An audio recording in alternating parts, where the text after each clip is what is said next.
start with the seminar. I'd like to welcome you here to our first seminar of the 2013. So this is a joint seminar co-organised by ARK and also with the School of Sociology, Social Policy and Social Work at Queen's. My name is Paula Fine. I work with ARK based at Queen's, and just to give you a little bit of an introduction about ARK for those of you who might know anything about it. ARK's a joint resource between Queen's and the University of Ulster with the idea and ethos of making social and political research in Northern Ireland accessible to the widest audience.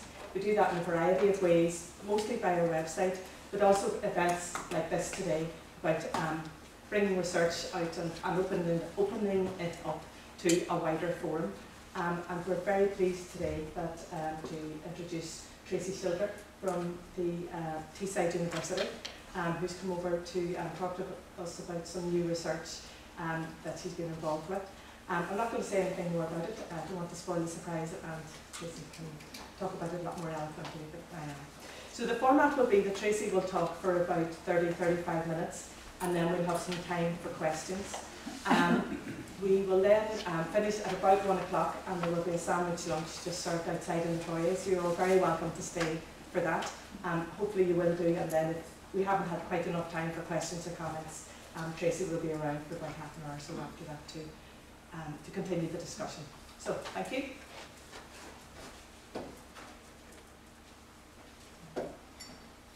Thank you. Thank you to his ARK colleagues for the invitation to speak today and to talk about this research that I've been doing with colleagues. This is a collective effort. I've worked particularly with Professor Rob MacDonald at Teeside and also with Andy Furlong from Glasgow University. I don't know about surprise, the research should come with a bit of a health warning because it's actually quite depressing, the story that I'm going to talk to you about today, and you might find yourselves kind of sinking down in your seats a little bit, so apologies in advance for that. I've been doing research now for around 14 years in deprived neighbourhoods in Teeside, and the kind of inspiration for this particular project, which is looking at that idea which I'm sure you'll all be very familiar with, intergenerational cultures of worklessness. That there's families out there who, through generations, never had jobs. And one of the things that interested me and my colleagues was that we'd hear this idea very regularly, but in all of the work that we've done over the years, we hadn't really come across families that really fitted this sort of description. So that inspired us to try and do this work for Joseph Voluntary Foundation. We were really very fortunate to get the money to do this work. It was an open call that JRF put out, and there were 650 applications and they unfunded 5. So we were really, really delighted to be able to do the project. Okay, so a little bit then, I'm sure you're familiar with these sorts of ideas, but I just wanted to start with a few quotations to kind of set the context for what we were interested in. So, Gordon Brown, for too long in too many deprived areas, there's a destructive culture that no one around here works. We've got places, Dame Carol Black, where 3 generations of men have never worked. If your grandfather never worked, if your father never worked, why would you think it was normal to work? Ian Duncan Smith says, life expectancy on some estates where often 3 generations of the same family have never worked is lower than the Gaza Strip.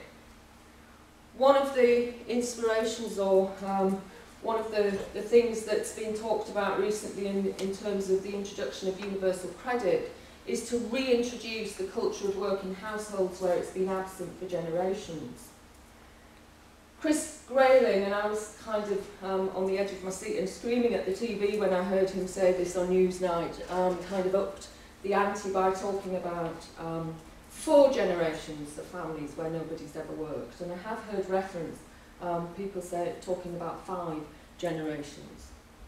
So the kind of context for these sorts of ideas, and I've just put these up, you'll be very familiar with them, but just to kind of remind us that these ideas are very influential and feed into the sorts of discourses that lead to people being in support of benefits being cut back. I'll come back to that towards the end. So what our study really wanted to do was to investigate this idea, because we were really, I have to say, because of the work that we've done, we were a little bit sceptical that there really were families out there that where nobody had ever worked. So we were interested in looking into this, and we really went into it with an open mind, despite being sceptical, because we wanted to really give it a fair test. Related to this, we were also, and it's important to stress the distinction, so you have the idea that there are families where nobody's ever had a job, but you also, related to that, have this idea of cultures of worklessness. And this is the notion that within families, there are anti-work attitudes that are being passed down to younger generations. So they're sort of related ideas, but they're a little bit distinctive. So our study was really concerned with the first question, are there families out there who've never worked? But related to that, we also wanted to know, within families where there might be extensive worklessness, how might we explain that? And can it be explained by the passing down in families of anti-work and people wanting to be on welfare? Okay, so what did we do? Well, we used this sort of critical case study approach. We picked places, and I'd be very interested to hear from you how you feel the sort of findings I'm presenting today bear out in relationship to your own experiences here in your communities. We picked places in Glasgow and in Teeside because we felt that if we're looking in very, very deprived neighbourhoods, these are the most likely places where we might find these generations of workless families if they exist. I'll talk a little bit more in a minute about the sorts of field work that we did, but we were well aware that people would say to us, well, you didn't look in the right places and you didn't go to the right streets, and you've missed these families because they are out there. So we were aware of that from the start.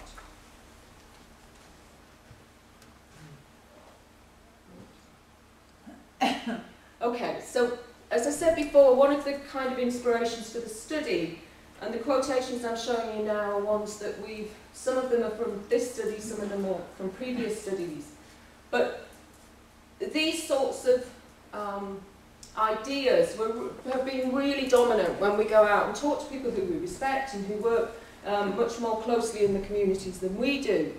These sorts of opinions are given about, if you ask, you know, what is the main barrier to getting people into jobs, very often we would hear these sorts of responses. So, you know, an ingrained attitude of unemployment that's coming through the generations. If your father hasn't worked, why should I bother? So really, really dominant points of view. A fear of leaving benefits for insecure work. Very difficult if you're part of a family where generations have never worked. When we started the project, we kind of thought it was going to be quite easy, because we thought, well, we've heard so much through years and years of research about these families, so all we need to really do is go back to these people who we work with quite closely, and they'll be able to show us, they'll be able to direct us to the families. Didn't work quite like that. I just wanted to mention this one because it's something that keeps coming up, and I think I'm going to kind of at the end of this talk say that some of these ideas, intergenerational worklessness, have a sort of, they're a bit like an urban myth. The boy who woke his parents, this is something I heard when I was doing my PhD research a long time ago, and it's something that I keep on hearing, that there's a boy, he gets a job, his parents don't work, he gets up to go out in the morning, parents are really, really angry because he's waking everybody up and making a noise, and so they get him to leave the job. Okay, this is a story I keep hearing, never actually managed to find the boy.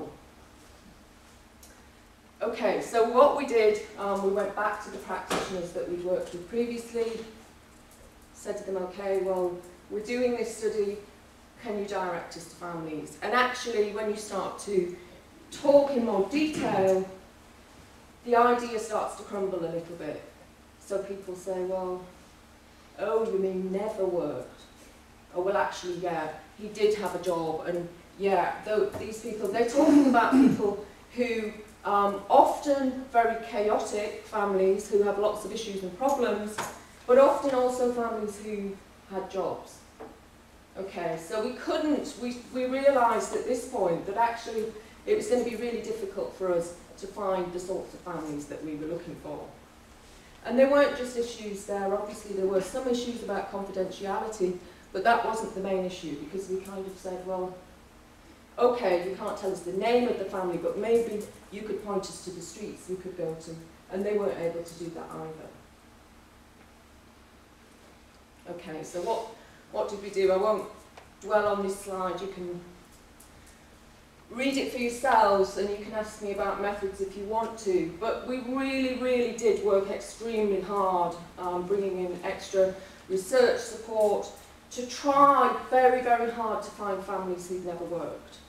So we really were searching determinedly.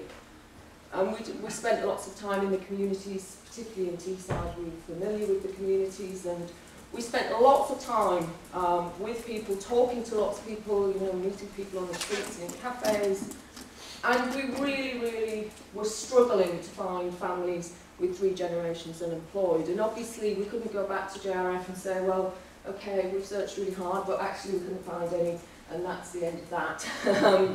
JRF wouldn't really allow us to do that. So we needed, as we were going through the project, we needed to think a little bit more about who we might interview, and I'll talk about that in a minute. Now, when you start to think about the question of generations unemployed, and again, it'd be interesting to think about the context here, but when you look at labour market statistics, actually, for what you might describe as the older generation or the grandparent generation, there was virtually full employment in places like Teeside. Okay. And perhaps unsurprisingly, as we went through the research and we started to interview families, we found that the older generation were largely a generation that had worked. So these are the grandparents. And that's typically really fits in with labour market statistics. But it just then begs the question, where are all these grandparents who've never ever had a job? So we found that the older generation were largely people who had worked. Not to say that they had necessarily straightforward working careers that were never interrupted, because of course that wasn't the case. This is useful for us. When we started the project, we kind of said to JRF, well, you know, we'll look at the statistics, but the main part of our study was going to be talking to families. But there's been some very good work done which kind of came out as we were doing this study, which really helps us to kind of hit the nail on the head here. So, less than half of 1% of families live in households where there are 2 generations. So forget the 3 generations thing, because I think we can sort of get rid of that myth fairly robustly. So we're talking now about 2 generations. So we're talking here about a very small number of families. Okay, so you look at the whole, if you like, of workless families. So in terms of 3 generations, I think we can say we need to really forget about that, because it's not a useful idea. So the statistics help us. They help us to be able to see that actually, you know, we can't say that there aren't families. There clearly are families where intergenerational worklessness exists, and we'll think in a minute about how we might explain that. But if these families are actually very small in number, so they don't help us to think about the bigger picture very much. What we needed to do, because of course we couldn't just say, okay, well, there aren't 3 generations of families, we need to just forget about it. So as we progressed through the research, and as I said, we really spent a lot of time in the field trying to find families, we had to relax our research criteria. So we started out with this really strict 3 generations in a family who've never ever had a job. We relatively quickly realised we weren't going to be able to find 3 generations, and we couldn't find any So we moved to sort of 2 generations, but even within the 2 generations, very, very difficult to find people who've never ever had a job. If you think about the sorts of hoops that people have to jump through in terms of remaining on benefits, that's probably not surprising. So we loosened our criteria. We actually only found 2 men in their 50s who'd never ever had a job. My colleague Rob MacDonald had a bet with me because he said, you will not find a man of my age who's never ever had a job. And actually we did find 2, and I'll say a little bit more about them in a minute. But generally speaking, even in the families that we talk to, and I'll tell you a little bit more about the families in a minute, these are people who have had jobs. So the idea that people have never ever had jobs is really very misleading. So what did we do with the families? I'll talk a little bit further on about how we explain the situations the families were in. But I want to talk a little bit about cultures of worklessness.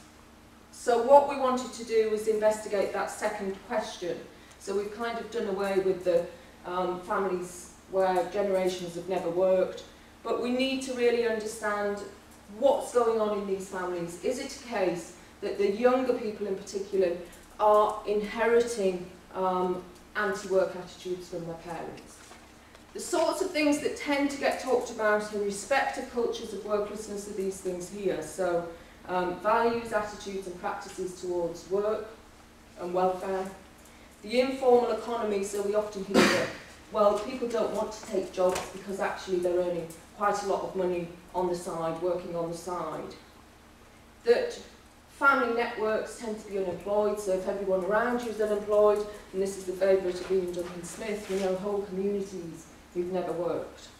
And aspirations and horizons. So I'm just going to say a little bit about each of those things. So what did our families say in terms of attitudes to work and welfare?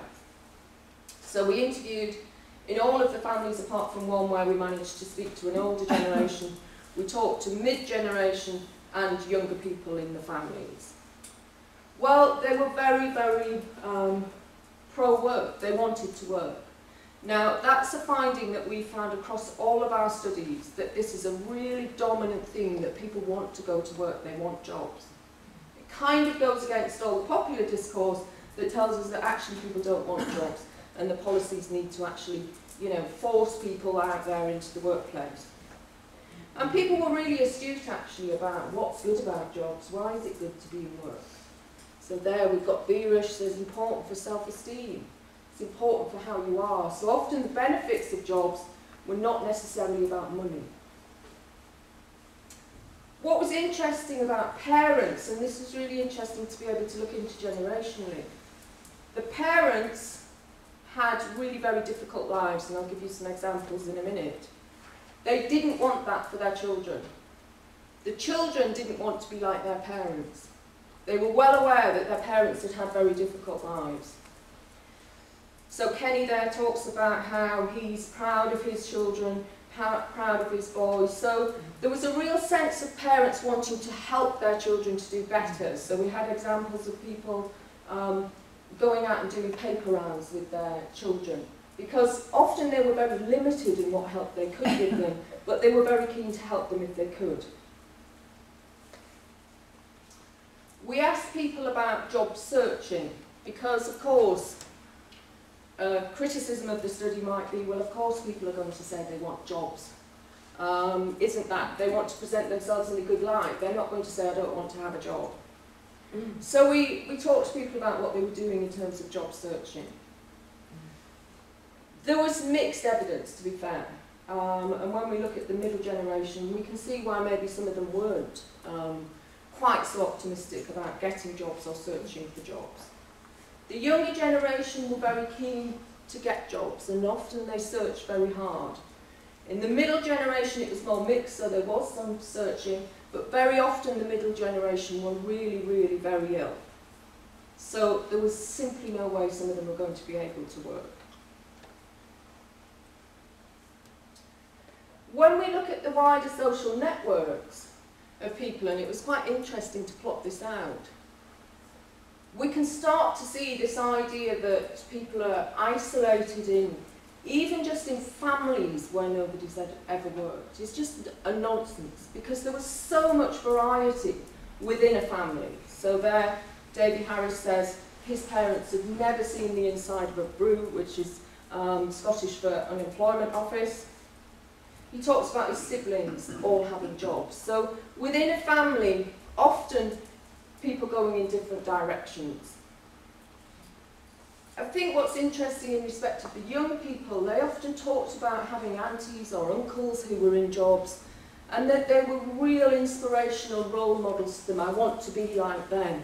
It's really good to see what they've done. So again, a real kind of sense of mainstream normal aspirations in the younger generation. The informal economy, well, this is probably the thing that gets talked about a lot. There was very little evidence in this study or in any of our other work of kind of cash in hand, making a living out of going out and doing jobs on the side. All the research evidence that I'm aware of would suggest that it tends to be people in jobs who do that. You know, people who have skilled trades. Where it happens in very, very deprived families, it tends to be a case of somebody painting somebody's kitchen for £5. So it's kind of the poor helping the poor very often. What we did find more of, particularly up in Glasgow, was people involved in addictive drug use. This, we can talk about how we explain this, but I think there's a real difference in terms of the places, and this will be interesting to hear from you about your experiences. Up in Glasgow, we talked to the two middle-aged, the two men in their 50s, middle generation, who'd never had a job, were involved in heroin use very early in their teens. So I'm talking about 12, 13. So very, very complex life stories evolving from that. I think we need to understand that in the context of the opportunities available, in terms of legitimate opportunities and opportunities to become involved in drug use. So these people who'd been involved in drug use over a long time were really, really very poorly and very ill. I'll come back to that shortly. Perhaps some of the more interesting things in terms of what we found, lots of engagement in voluntary work. And I think this raises a question about how do we understand work? The intergenerational worklessness discourse is very much about formal paid employment, but actually perhaps we need to understand work as something much broader. So here we had lots of people engaged in voluntary work, also lots of unpaid caring. Not surprisingly, we know that people in poverty, people who experience poverty, experience more ill health. So lots of bereavements, lots of ill health, lots of really, really traumatic and difficult life stories.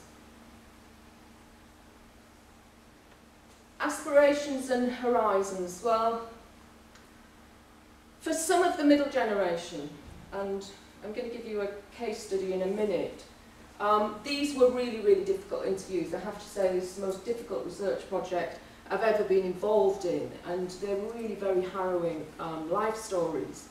So in the middle generation, there was some sort of resignation to their situations. So there you have a quote from Alice, and I think we can understand this as kind of realistic, if we look at people's lives, that people perhaps become resigned a little bit to their situations. But if we look at the younger generation, we can see that they really maintain very normal aspirations. So here we've got Charlotte, want to just live somewhere quiet. She wants to bring her daughter up right, she wants to work. She just wants to be okay, and I think at the end of that quote it's quite nice. I've set my sights a wee bit higher. Okay, so not wanting to be like their parents, wanting to have all of the things that any young person would say they wanting to have a job. So very mainstream, despite what they experienced in their childhoods. And I'll come to that in a minute. So just to kind of summarise before I move on to think a little bit about how we explain this, 3 generations never worked. I think we really need to stop talking about it. It doesn't make sense. It doesn't make sense in terms of the social statistics. It doesn't really make sense in terms of the majority experience of worklessness, even if it explains a very small number of families, if it applies.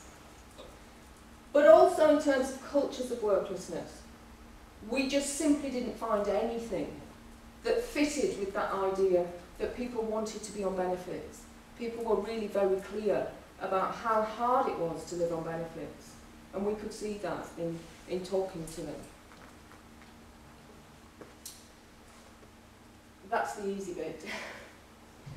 The harder bit for us was thinking about how we actually explain what we have found. And I think for us, we started this study wanting to engage with this idea of generations never worked and wanting to really get to the bottom of that, because it's a very powerful and very influential idea.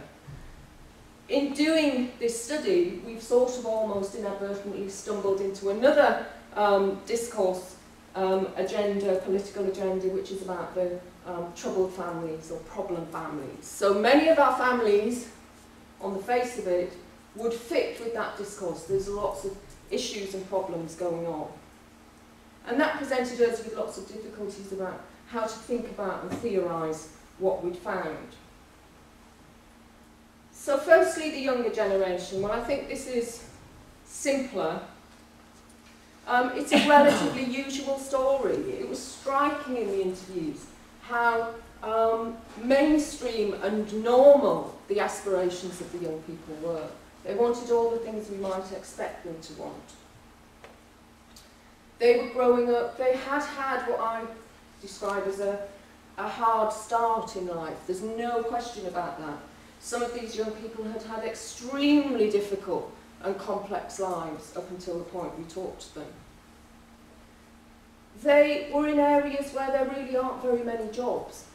So they were at the back of a very long queue. Okay, so they were right at the back. And I think if there were an abundance of jobs in these places, certainly the majority of the young people would be working. Okay, I think it's a broader question about some in the middle generation because some of them were too ill to work.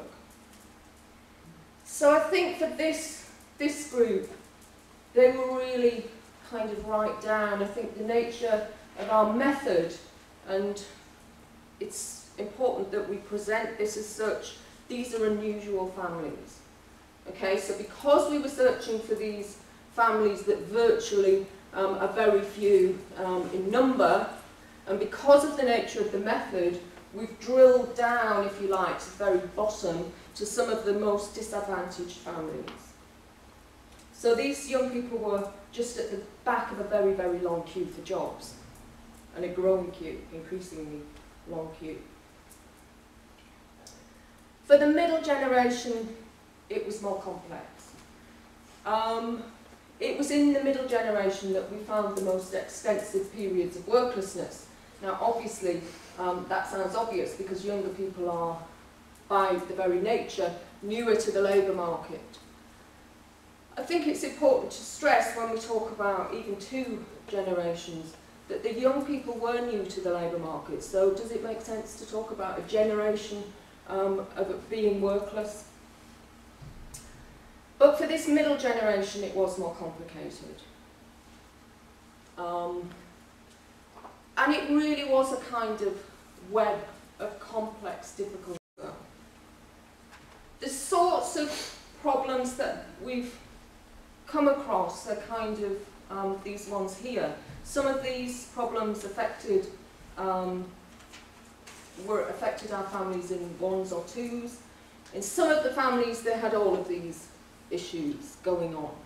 Often they were cumulative, and they added to disadvantage over time, and it became more difficult for people to escape. From our point of view, in listening to some of these, and these were long interviews, sometimes lasting 3 to 4 hours, it often seemed a little bit obscene to us to be saying, well, are you really serious about a job? Why are you not working? Because it was pretty obvious, having listened to some of the very complex and very difficult life stories, that for some people the job was kind of some distance away. So, to stress again, these are unusual families. This is a story that we often hear about worklessness more generally. It's simply not the case. These are very unusual families. Just to give you a taste, and this is not an untypical example, but to give you a sense of the sorts of interviews and the sorts of life that people had. This is Michelle Gordon, they're all pseudonyms, 45, up in Glasgow. She was on a disability living allowance at the time. And we came across lots of people, incidentally, in the study who were being shifted off benefits, who were losing benefits, who were getting into deep, deep difficulties because of that. So she was bullied at school, she had a difficult childhood at home, left home. She did work very briefly when she first left home. She became involved with a very violent man. She had twins and she was struggling to look after her twins. She became heroin dependent, and she talks about her life being a mess when she had the girls. I hoped to go back to work, taking drugs, I was in a rut, just getting through the day. It's a really complex life story. Very, very poor, and again, poverty, it doesn't explain what's happening here, but it does overlay what's going on in these families. She'd had all sorts of difficult experiences. She's depressed, she'd attempted suicide. She talks about, looking back, I had far too many things to think about than work. And somebody else said to us, how can you work with a life like mine? But she was turning her life around in a small way, and she was trying to move forward with her life. And I think, I don't have much space to talk about it here, but there were some examples of people, even in the mid-generation, who'd managed to turn things around, but that was a very, very difficult thing to do. Okay, so coming towards the end then, I think in terms of this idea of 3 generations, it's just really a nonsense. It's used so often and talked about so often and accepted wisdom, and when you start to look at it and you look at the statistics, it just doesn't really hold up. So I think being able to kind of get rid of that completely, because it just doesn't help us to understand worklessness at all. In saying that, we did in these families find 2 generations where there was worklessness. Now again, I would say long-term worklessness. The younger generation are new to the labour market relatively. So again, this is something that we need to be wary of, even in saying 2 generations workless. I don't think it makes sense to talk about cultures of worklessness because it just doesn't fit with people's experiences. People are well aware of how difficult it is to live on benefits, and they're also well aware of the benefits of having work. I think important evidence against that cultures of worklessness is just how much the parents really wanted their children to do better, and how much the children didn't want to be like their parents. Now, there might be all sorts of reasons why the young people might, in the future, end up in perhaps not dissimilar positions, but it's about how that happens. And it doesn't happen because they want a life on welfare. So it's not about cultures of worklessness. So this is a sort of zombie theory, if you like, that, you know, it just keeps coming back, and we can't quite get rid of it. I wonder, yeah, I'd be interested to hear your views, but I think somebody said the other day, perhaps we need to just stop kind of talking about it as a theory and stop trying to get rid of it and just talk about the evidence and the reality of what's going on out there. I wanted to end on a a sort of shameless plug for a book that talks about previous research, not this study. But I think it's an important point to end on, because I want to stress that the families that we've spoken to in this intergenerational study are very unusual. What we found in all of our research in deprived neighbourhoods is people moving in and out of jobs, not trapped in long-term unemployment for generations, moving in and out of poor work and on and off welfare. And in trying to recruit for this study, we talked to many, many people that we could have recruited who were trapped in the low-pay, no-pay cycle. So this is the much bigger story. And I suppose about trying to move away from talking about things that don't really help us to explain worklessness leads us into much more difficult questions, because trying to think more critically, if we can't explain worklessness by people's attitudes that need to be changed, then we might need to do something, a bigger project about the labour market, and those are bigger questions. Okay, I'll leave it there. Thank you.